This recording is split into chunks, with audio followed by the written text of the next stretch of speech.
to do. That's our first news segment. 43 hours, world's longest pit stop. They got Valtteri Bottas' car from Monaco. They drove it all the way to, not the car itself, but they were able to take it to the factory, and they finally got the car off. The wheel. Or the wheel off. The car off the wheel. They got the car off the truck, though. Yeah. Trying to save Ruben, we were talking about this before we started recording. What the heck? We talked about it a little bit. What happened? No, pretty much one of the Sky whatever reports where commentators when they were interviewing Toto Wolff, he partially blamed Bottas because he went into pit stop out of place. So the gunman had to go further out, and that's when I guess he didn't grab properly or whatever, and it just shring. He went too forward, and then it's like he was not in the box. I think he was too far away from the gunman or something like that. Well, obviously he was out of place. I think it was that he was too forward, so he had to go in at an angle. And then, if you ever like use a drill and you're trying to drill in like a I've done that. Yeah, and instead of like if you're supposed to go straight in, if you go at an angle, the drill bit starts stripping the nut. So it's basically what happened at a very high speed. If you see the slow motion, you'll see all the metal shards. Little frame. Yeah, it looked like a fantasy scene. Like.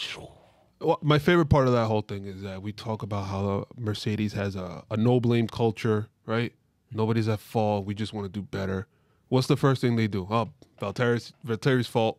He's the one that screwed this up. Yeah, but Lewis Hamilton was doing the same thing with the team after their race too. He was blaming the team? Yeah, he basically blamed the team. How did this happen? After Well, this happened and after his race. So I mean, I guess that no-blame culture.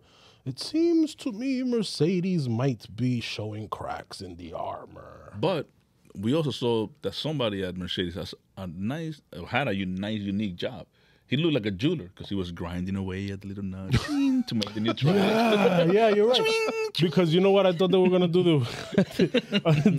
Us thinking because we're not an F1 Well, you're team. thinking. I don't think. Well, all right, fine. Damn, bro. Be a little. You sound like Leclerc right now. Be a little bit easier on yourself, bro. Too hard on yourself, man. I'm stupid. I'm so stupid. I thought they were just gonna take a saw and just go and just grind it out like that. Grind it out, but I guess not. No, they described like a jewelry one. Yeah.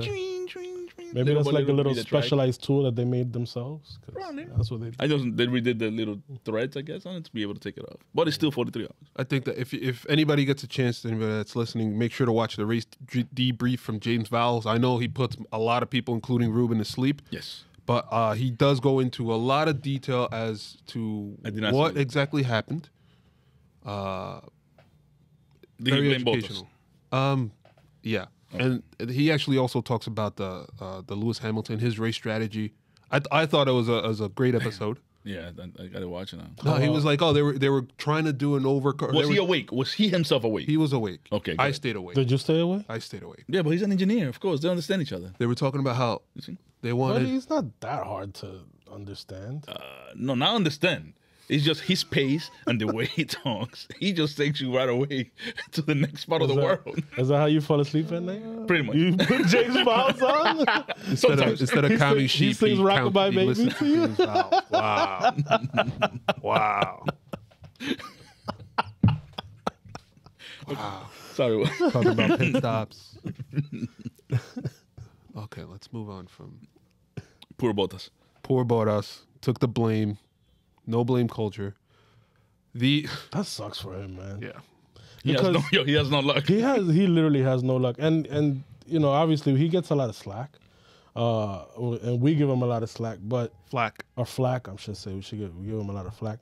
But he's a solid driver year in, year out. Yeah. And you know, he had that one bad race in Imola, but after that, he's been pretty good, pretty close to Lewis. Hasn't been beating him, but he's been pretty close. Actually, he was going to beat him this weekend, and then when he does get a chance to beat him, something always happens. And say it loud, has no luck either. Well, that's why. It's just something always happens. Remember him, Baku's coming up. Remember when he got a flat tire? He was about to win the race. He was about to win the race. Come on, bro. He won it the next year, though. Yeah. But still. Was it the next year? 2019? 2019. Poor Bottas. The Bendy Wing saga has now gone to...